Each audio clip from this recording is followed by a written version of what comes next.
Hey everybody, welcome back to the channel.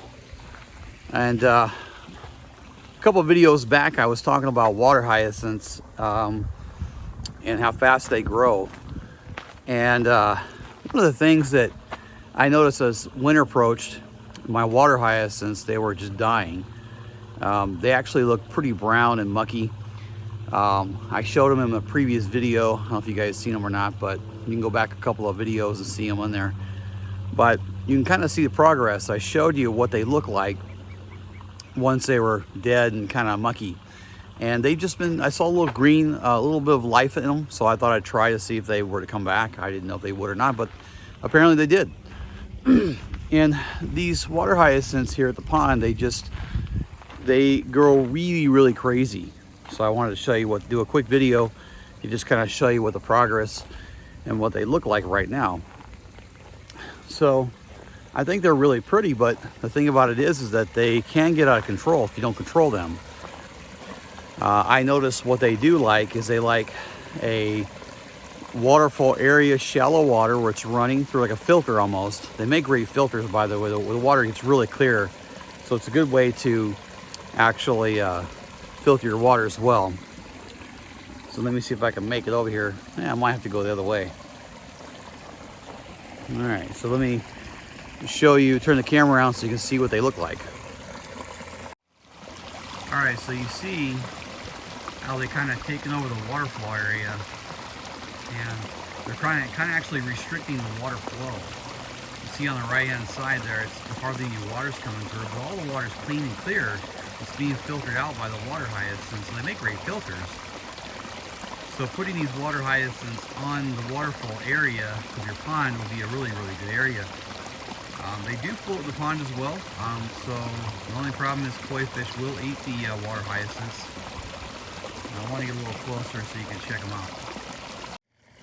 I don't know, I fed these guys earlier and they seem to really, really be active right now. I don't know if it's the heat or what it is. Man, you guys must be hungry, huh?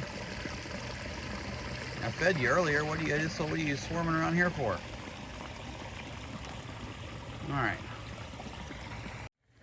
All right, so I'm gonna walk around this way so I can show you the water hyacinths. These things, they're a good addition to a pond. I mean, I wouldn't recommend putting them directly in the pond itself. I mean, some people do.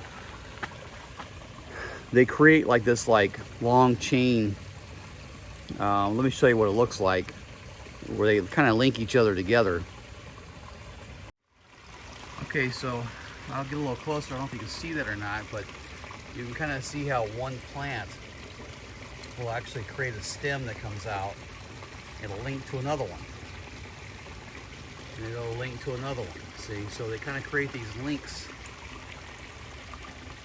You can see them right there. There are a bunch of links that kind of link together, and they grow super fast. So they have like a real pretty flower on them. It's a purple flower. They're really nice. It just gets too many of them. Show you what's going on out here. Okay, so a lot of bees like them, so I want to kind of stay away from the bees right now, but you can see how pretty they are. They've gotten really full from the waterfall. But they just take over the waterfall like crazy.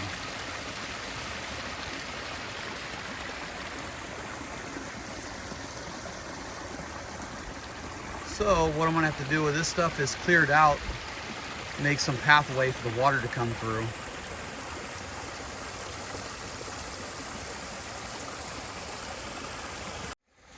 Yeah, you don't want it clogging your waterfall up because the water won't get down into your pond that well.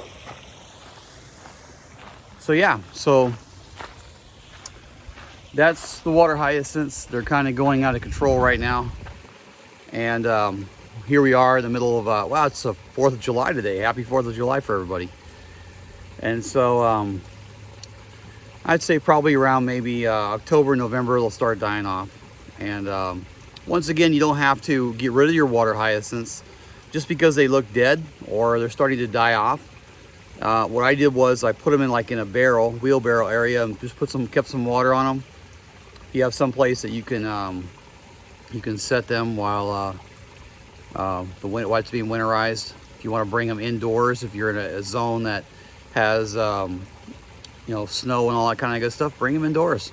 Just keep them on water, make sure they don't get frozen, and then back in the springtime, put them out. I'd say probably around maybe March, into February, March, April, maybe somewhere around there, they'll start to come back. So, well, listen, I hope you enjoyed this quick video. Happy 4th of July, everybody. And please subscribe to my videos. I'll have more videos coming out of the pond and some of the progress and some of the things we're doing here. So you guys be safe, and we'll see you on the next video.